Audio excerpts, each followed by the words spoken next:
But, for the time being, the exigencies of war and regime survival will be paramount. Succession deliberations, with all their formal trappings, are proceeding amid the emergency of continued U.S.-Israeli attacks, which aside from military facilities have hit both political figures and state forces tasked with defending the system from domestic dissent. Thus, while the designation of a new supreme leader will give an important signal as to what direction the regime intends to take, continuity in the mold of a Khamenei acolyte or, less likely, a shift toward a less dogmatic character, other figures like Ali Larijani, the Secretary of the Supreme National Security Council, who has strong ties to the Revolutionary Guards, appear poised to exercise great influence over decision-making. Meanwhile, having violently suppressed a wave of anti-government unrest in January, the regime will be looking to counter any fresh mobilization from below, especially as the US and Israel urge Iranians, in President Trump's words, to take over government. In the near term, the already substantial clout of the Revolutionary Guards could be decisive in determining both Iran's political trajectory and its military tactics. As for the latter, Iranian officials had warned throughout the U.S. military buildup preceding Epic Fury that Tehran would answer any attack with counterattacks around the Middle East. Iran knows that its defenses are no match for U.S.-Israeli air power. Its network of non-state allies in the axis of resistance is not what it once was, and enervated Hezbollah and Iraqi Shiite armed groups have joined the battle, but for now, at least, the Houthis in Yemen are staying on the sidelines. Hence, the Islamic Republic has once more turned to its ballistic missiles and drones as its most potent means of retaliation. Missile fire at Israel was a predictable element of its response, but the breadth of its targets, in Gulf Arab states, Iraqi Kurdistan, Jordan, Turkey, Azerbaijan, and as far away as Cyprus, is unprecedented. Strikes on U.S. bases and embassies in the Gulf likely reflect Tehran's sense that with its back against the wall, its best option is to raise the cost as quickly as possible for Washington's allies. It calculates that the White House will not only face the prospect of a prolonged conflict it prefers to avoid but will also be pressed by regional partners keen to bring hostilities to a close.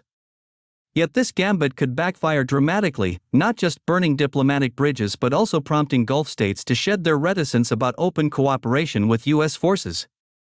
Meanwhile, hardliners within the system believe that the Islamic Republic erred in exiting the ring during past exchanges of blows with the U.S. and Israel, rather than playing to what they perceive as the regime's strength, its willingness to absorb more pain, for longer, than its adversaries.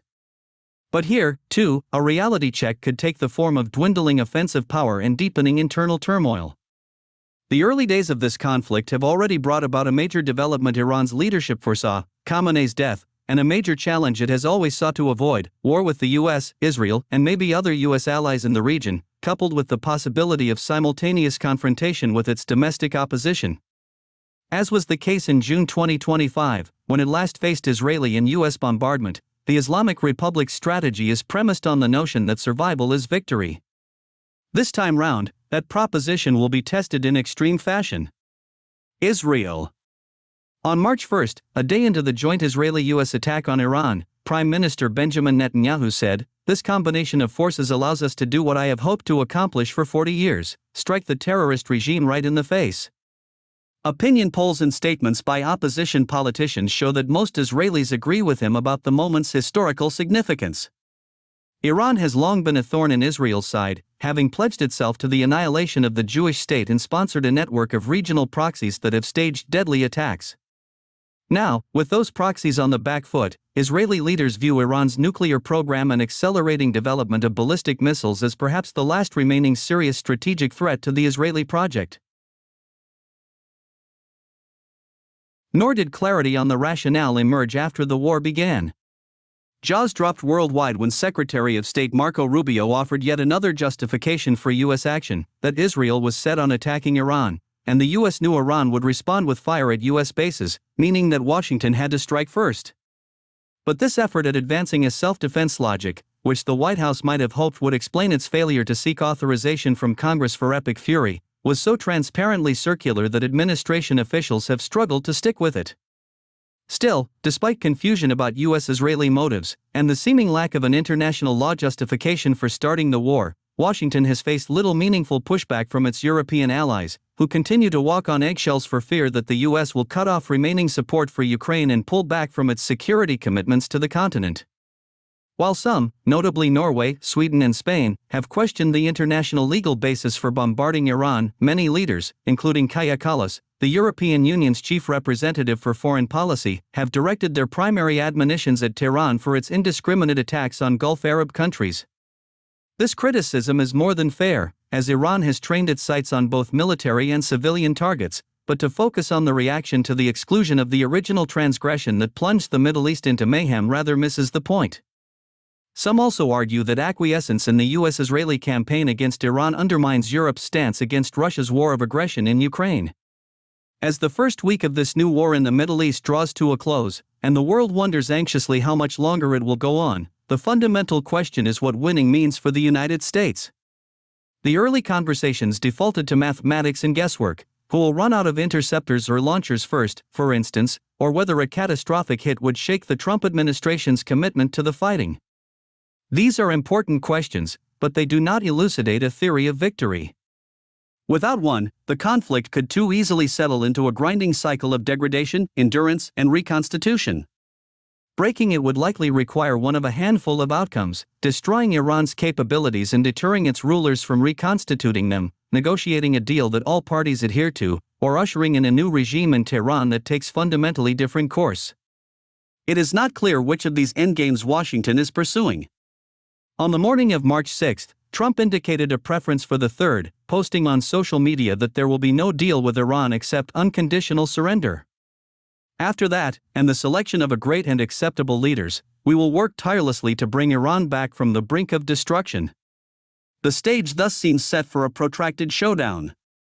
The war may yet produce upheavals inside Iran, mass unrest, a military takeover or fragmentation along ethnic lines, but these scenarios are as likely to yield prolonged chaos or a hardened successor regime as they are to deliver a more conciliatory Iran. They are contingencies, not objectives per se, and banking on them is its own form of strategic incoherence. Absent the emergence of clearer thinking, it may take a war-induced economic shock to force a reckoning before the military logic plays out: oil price spikes, paralyzed shipping lanes, and the buckling of the Gulf's expatriate-driven economic model could produce costs that neither Washington nor its partners will be willing to sustain indefinitely. In this 360-degree survey, crisis group experts offer their assessment of the war's initial consequences for both the countries doing the firing and those in the line of fire. For the Islamic Republic, the launch of US and Israeli strikes posed two immediate challenges: maintaining cohesion at the top of the system and mounting a response despite being, once more, caught in a fight with conventionally superior forces. The death of Supreme Leader Khamenei was a contingency the Iranian regime had long anticipated, if not under fire, then due to advancing age. It quickly put the wheels of succession in motion, appointing a transitional council composed of the heads of the executive and judicial branches, along with a member of the Guardian Council, the powerful clerical body that wields a veto over legislation and candidates for election, until a permanent replacement for Khamenei can be confirmed. A sprawling Middle East war explodes. A mounting multi-front war has exploded in the Middle East, with more than a dozen countries either party to the conflict or caught up in it. On February 28, Israel and the United States joined in launching massive airstrikes on Iran, hitting government offices and military installations, among other sites.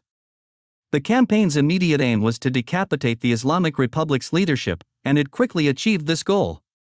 An early Israeli missile smashed into a Tehran building, killing the regime's supreme leader, Ayatollah Ali Khamenei, along with several other senior government and military officials. But the broader objectives of the operation, which the US has dubbed Epic Fury and Israel calls Roaring Lion, remain clouded in uncertainty. US and Israeli officials have spoken, among other things, about ending Iran's nuclear program, eliminating its missile stockpiles, sapping its naval power, and creating conditions for the regime's demise. What might be enough for them to declare victory is unclear. In the meantime, conflict has engulfed much of the region. Iran had warned that, if attacked, it would take the fight to US security partners, assets, and personnel in the region, and it made good on the threat. It struck back immediately, unleashing barrages of missiles and armed drones at US bases in Bahrain, Kuwait, Oman, Qatar, Saudi Arabia, and the United Arab Emirates, as well as at Israel. Its drones have struck the US embassies in Riyadh and Kuwait City. In subsequent days, it also fired at US bases in Iraq, Jordan, and Turkey, along with a British base in Cyprus. 2 of its drones have landed in Azerbaijan. This retaliation has been broader in scope than many expected, encompassing military and civilian infrastructure belonging to the Gulf Arab states. Hezbollah, formerly the strongest non-state actor in the axis of resistance, which Tehran has nurtured as part of its forward defense strategy, has fired salvos at Israel, triggering a withering Israeli response including ominous warnings for civilians to evacuate southern Lebanon and swaths of the capital Beirut. On March 5, Israel sent ground forces into the south and commenced heavy bombing of Beirut's southern suburbs. In Iraq, Iran-backed groups have launched rockets at U.S. bases and diplomatic installations in both Iraq and neighboring countries, including Saudi Arabia. It is unclear what Tehran has in mind for its allies, the Houthi rebels in Yemen, who appear to be laying low for the time being. The conflict's toll has already been steep. As of March 6, Iranian authorities said more than 1,300 people had been killed in Iran, including at least 150 children at an elementary school in the southern city of Minab. At least 80 Iranian sailors died when a U.S. submarine sank an Iranian frigate off the coast of Sri Lanka. Iranian missile strikes have killed 11 Israelis. 6 U.S. military personnel number among the dead, killed by an Iranian drone hitting their garrison in Kuwait. At least 9 people have been killed in the Gulf Arab countries so far, and more than 200 in Lebanon. The war is also doing tremendous economic damage, for instance stifling oil and gas exports through the Strait of Hormuz. The U.S. and Israel have offered a shifting set of rationales for setting off this firestorm. Early in the year, President Donald Trump threatened intervention to protect the protesters who had massed in Iran's streets from a brutal regime crackdown. Though the regime did not stand down thereafter, and may indeed have repressed the dissent with greater energy, Trump stayed his hand, likely out of concern that U.S. forces in the Middle East were not postured to protect U.S. interests there should fighting escalate. As he sought to remedy that situation by sending an armada into the region, the U.S. focus shifted from humanitarian to nuclear concerns, with Trump repeatedly voicing his determination that the Islamic Republic never be allowed to acquire a nuclear weapon. He left the door open for a diplomatic settlement, however, and throughout February, even as it flooded the Middle East with military assets, the U.S. engaged in talks with Tehran, reportedly securing concessions that were unprecedented, if still less than satisfactory to the White House. Israel, for its part, seems to have been primarily concerned with Iran's ballistic missile program, which the Islamic Republic had been rehabilitating since the 12-day war of June 2025. On March 2, Trump hinted at similar concerns, suggesting, implausibly, if U.S. intelligence agencies are to be believed, that Iran might soon have projectiles that could reach the continental U.S.